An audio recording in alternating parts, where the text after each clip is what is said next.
Bismillahirrahmanirrahim. Assalamualaikum warahmatullahi wabarakatuh. Ya mahkum muslimin muslimat rahimakumullah wa hafizakumullah.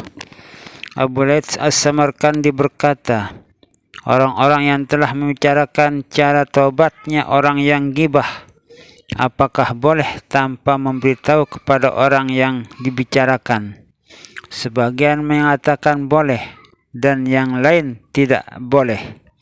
Menurut pendapat kami, gibah itu telah sampai kepada yang dibicarakan, maka harus minta halalnya.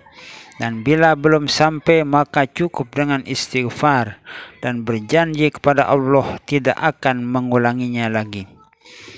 Penjelasan tersebut adalah merupakan pemberitahuan kepada kita bila kita membicarakan kejelekan-kejelekan orang, maka itulah yang dinamakan gibah.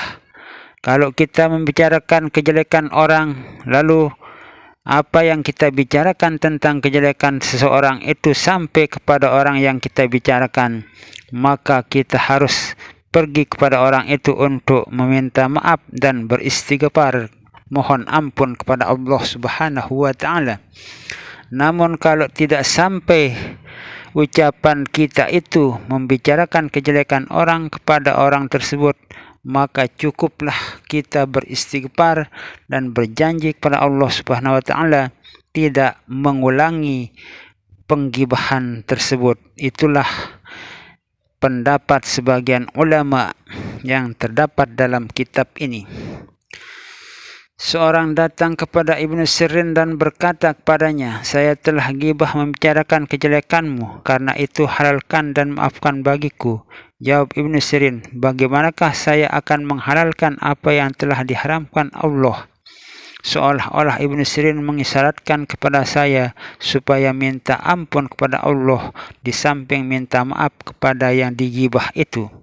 Jika belum diketahui oleh orangnya, maka cukup bertobat kepada Allah di samping mendoakan baik bagi yang dahulu digibah itu sebagai imbalan gantinya, dan tidak perlu memberitahu kepada orangnya supaya tidak merisaukan hatinya. Jika yang diperbuat itu pemalsuan nama atau menjelekkan kehormatan yang tidak benar, maka tobatnya dalam 3 bidang. Yang pertama, ia harus kembali kepada orang-orang yang diberitahu tentang kabar bohong itu dan menyatakan kepada mereka berita yang ia sampaikan mengenai fulan itu bohong. 2. Pergi kepada orang yang dijelekkan namanya itu untuk minta maaf dan halalnya. 3. Minta ampun dan membaca istighfar dari perbuatan dosanya, sebab itu termasuk dosa besar. Bahkan Allah Subhanahu wa taala telah menggandeng penyembahan berhala dengan buhtan.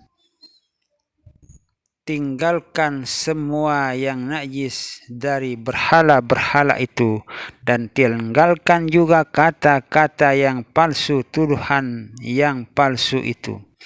Dan tidak dianggap gibah kecuali jika disebut nama perseorangan, tetapi menghindari itu lebih baik.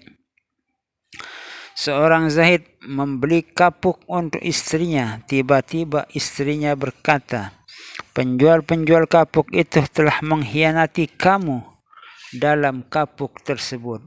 Maka oleh suaminya segera dicerai istrinya itu. Kemudian ditanya, "Mengapakah kamu mencerai istrimu?"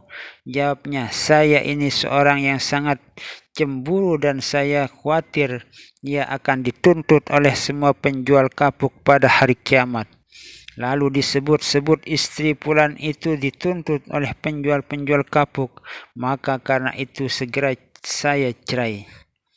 3 macam cara yang tidak dianggap gibah yang dosa, yaitu menyebut kekejaman raja yang zalim.